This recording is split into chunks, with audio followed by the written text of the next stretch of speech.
Zdravím ťa a vítam ťa pri dnešnom podcaste. Možno si sa už zamýšľal nad tým, čo potrebuješ k tomu, aby si vedel zaujať pozornosť niekoho úspešného. Bez ohľadu na to, či chceš tohoto človeka osloviť ohľadom spolupráce, alebo mu odprezentovať tvoj nápad, alebo sa s ním len tak porozprávať o veciach, alebo zapôsobiť na nich tak, aby si zaujal, je v podstate vždy o tom istom. Je tu viacero faktorov, na ktoré títo ľudia prihliadajú. O niektorých z nich som v krátkosti hovoril aj v mojich reelsoch, ktoré som dával aj na Instagram, aj sem na YouTube. Ideme si teda o tom povedať trošku viac do detailov. Pre ľahkú orientáciu do tohoto podcastu to teda nazveme tvojou zaujímavosťou v úvodzovkách. Samozrejme veci, o ktorých idem hovoriť, nefungujú na každého rovnako. Niekto viac prihliadá na veci, na ktoré iný nie, a takisto to funguje aj naopak. Niekto si niektoré veci nevšíma vôbec, niekto si všíma veci, o ktorých možno že v tomto videu rozprávať nebudem. V každom prípade, prvou vecou, od ktorej sa teda odvíja tvoja zaujímavosť, je už spomínaný kontroverzný zovňajšok. Veci, ktoré si ľudia na tebe všimnú medzi prvými, je tvoj účes, napríklad. Či si upravený, či máš upravené vlasy, či máš upravenú bradu, či máš zdravé vlasy.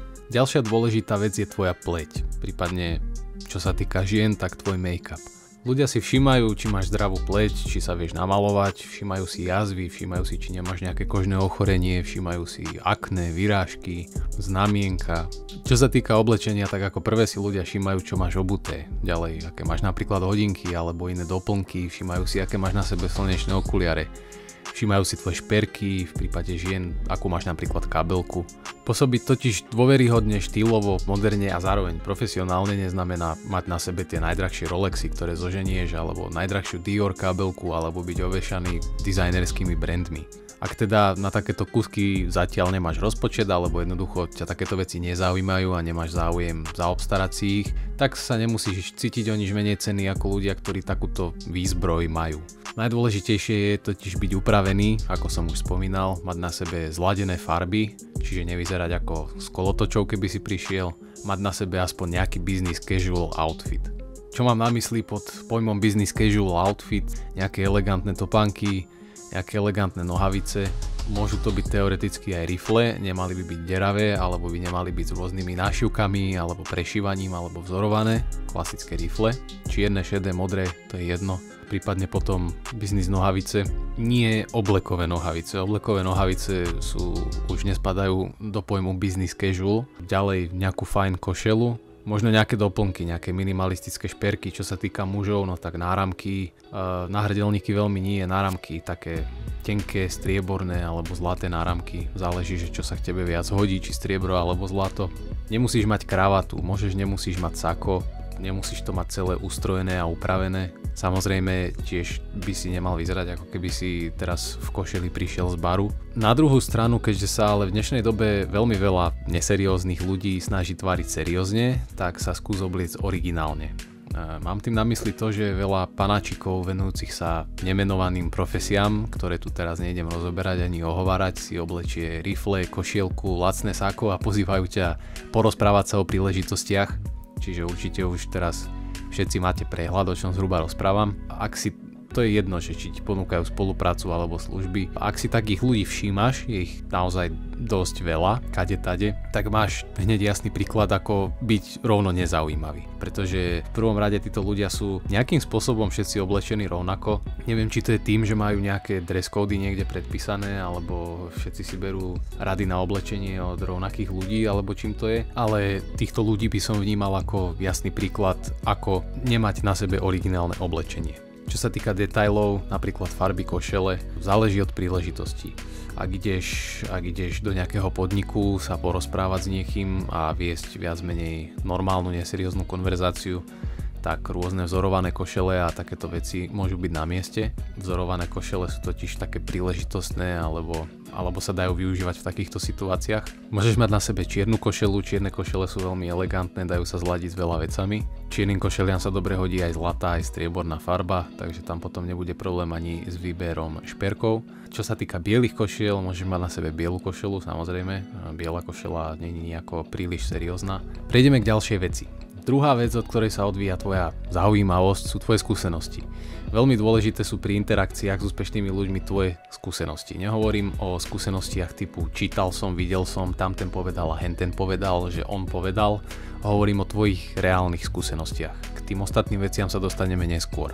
Úspešní ľudia veľmi často a veľmi rýchlo vedia zistiť, či máš s niečím naozaj skúsenosti alebo či sa iba hráš na niečo, čo nie si. Takže v tomto prípade ti nepomôže hrať formu, tváriť sa, že si zažil niečo, o čom nemáš šajnu, pretože tí ľudia na to pomerne rýchlo prídu. Ako som to robil aj v poslednom videu, stopni si teraz video a napíš mi do komentára, aké skúsenosti, vžij sa do situácie, že by si bol úspešný človek, že by si bol niekto, kto má rozbehnutý svoje vlastné biznisy, že sa niekto s tebou má záujem rozprávať o nejakých veciach, alebo že sa stretneš s niekým, kto možno, že nie je na takej úrovni ako ty, alebo kľudne aj je na takej úrovni ako ty. Jednoducho sa ideš rozprávať s nejakým človekom. Aké skúsenosti by si ty vnímal ako zaujímavé alebo dôležité, aby ten druhý človek mal? Respektíve, čo by si sa toho človeka pýtal a čo by ťa zaujímalo? Napíš mi do komentára, potom si môžeš pustiť video ďalej. V každom prípade ideme teda ďalej. Ak sa rozprávaš s nejakým úspešným človekom a povieš mu, že vieš repasovať motor v aute, tak pravdepodobne toho človeka takáto skúsenosť alebo vlastnosť alebo skillset nezaujme natoľko, aby mal o tebe nejakú vyššiu mienku. Pokiaľ sa teda samozrejme neplánuješ hlásiť u toho človeka ako mechanik alebo nejaký poradca. V takom prípade sú takéto skúsenosti samozrejme viac ako vítané. Tam je zároveň ale tiež veľká šanca, že človek, s ktorým sa o tom rozprávaš, má šajnu o tom, ako sa tie motory repasujú. Tým pádom automaticky preňho táto téma nebude natoľko zaujímavá, pretože má s tým pravdepodobne sám skúsenosti. Čo sú teda zaujímavé skúsenosti? Zaujímavé sú pre týchto ľudí napríklad skúsenosti v komunikácii. To, ako sa vyjadruješ, ako sa prezentuješ a ako celkovo pôsobí taký tvoj prejav, je jednak vec, ktorú si tento človek všimne takmer hneď, keď ťa stretne. A tiež je to vec, ktorá pre ňoho bude rozhodujúca pri tom, či bude s tebou chcieť ostať v kontakte, prípadne či bude chcieť s tebou riešiť nejaké ďalšie veci alebo niečo viac. Ďalšie zaujímavé skúsenosti pre týchto ľudí sú tvoje skúsenosti v trhu. Ako ovládaš trh, aký máš prehľad v ekonomike, prípadne aké máš za sebou výsledky, čo sa týka podnikania alebo vedenia nejakého projektu alebo nejakej skupiny ľudí. V zásade o čo viac oblastí máš nejakým spôsobom sčítaných alebo máš s nimi skúsenosti, no tak o to zaujímavejším typom človeka si, pretože mať prehľad vo viacero segmentoch trhu je zaujímavé a hlavne využiteľné v tom, že vieš nejakým spôsobom spájať veci z týchto jednotlivých segmentov dokopy, keďže všetky segmenty buď úzko alebo neúzko medzi sebou súvisia, tak mať prehľad o viacerých veciach naraz ako len o jednej je vždycky veľkou výhodou. Vždycky sa títo ľudia radi dozvedia niečo nové.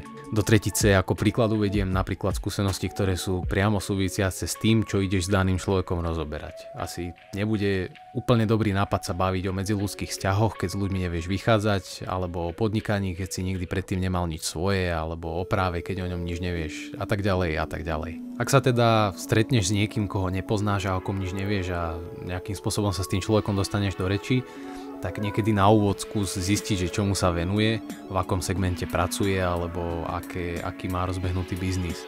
Všetky takéto veci, ktoré by ti mohli dať nejaký prehľad o tom, v akých vlnách ten človek pláva, aby si s ním vedel potom ďalej rozvíjať tú konverzáciu. Alebo ak sa ideš baviť s niekým, s kým máš naplánované stretnutie, vieš, kto to bude, vieš si o tom človeku nájsť nejaké informácie, tak si dohľadaj, že v čom sa pohybuje, v čom sa vyzná, aby si mal zhruba prehľad o tom, čo by mohlo byť pre neho zaujímavé rozprávanie. Presunieme sa ďalej. Tretia vec, od ktorej sa odvíja tvoja zaujímavosť, sú tvoje kontakty. Úspešní ľudia si totiž okolo seba budujú povedzme takú sieť kontaktov, ako takú pavučinu. Či už za tým sledujú výhody z profesionálneho, osobného alebo akéhokoľvek iného hľadiska, tak neprihliadajú len na to, čo môžu získať tým, že spoznajú teba.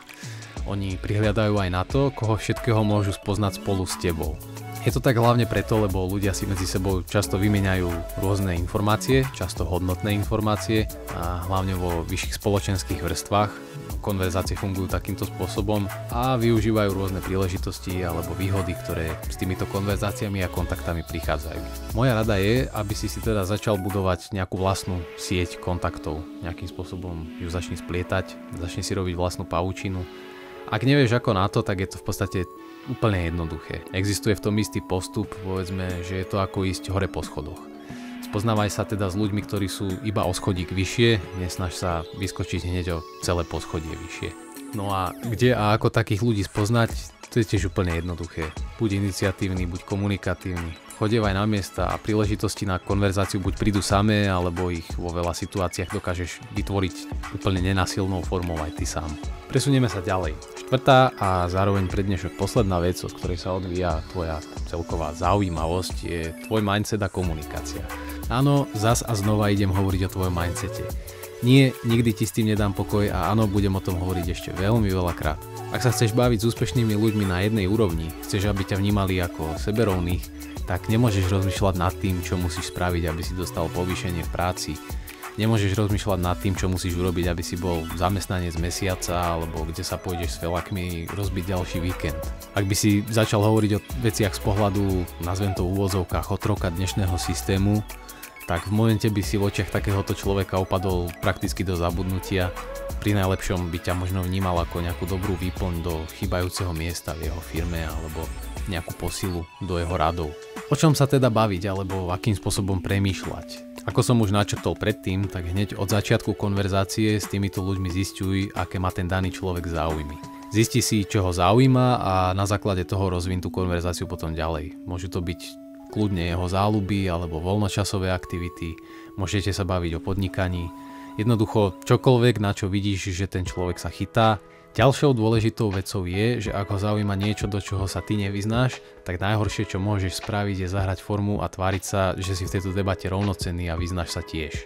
To som tiež rozpomínal už pred chvíľkou. Najlepšie v takýchto situáciách je normálne a úprimne povedať, že s tým nemáš žiadne skúsenosti a práve že sa radšej spýtaj, aby ti ten človek porozprával, aké má skúsenosti on, čo mu to prinieslo do života, čo si o tom myslí, aké má názory na tie veci a rozvíja aj tú konverzáciu týmto smerom. Jednak pred tým človekom nebudeš pôsobiť ako klamár alebo špekulant, takže si zachováš svoju úroveň a jednak týchto ľudí vo väčšine prípadov práve že zaujme, že ty sa zaujímaš o takéto informácie a že rád sa teda dozvieš niečo nové. Výhoda pre teba je, že aj ty načerpáš nejaké first hand informácie, ktoré budeš vedieť využiť v budúcich konverzáciách. Čo sa týka teba samotného, tak pár víkendov, cez ktoré sa plánuješ rozbiť s felakmi, napríklad radšej investuj namiesto toho do toho, aby si naštudoval aspoň nejaké základné veci o témach, ktoré zaujímajú úspešných ľudí. Ak náhodou nevieš, aké sú to témy, tak rád ti ich pár poradím. Jednou z tých tém je napríklad networking. Ako som hovoril pred chvíľkou, tak úspešní ľudia si okolo seba splietajú širokú sieť kontaktov a radi sa rozprávajú o iných ľuďoch.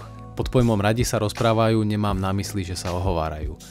Takéto veci sa bežne nerobia, až teda na nejaké výnimky alebo stretnutia, ktoré sú úzko späté s nejakým nadmerným používaním alkoholu, ale normálne sa jednoducho medzi sebou rozprávajú o iných ľuďoch, o rôznych veciach. Ďalšou zaujímavou témou sú investície, trh a finančný rozvoj.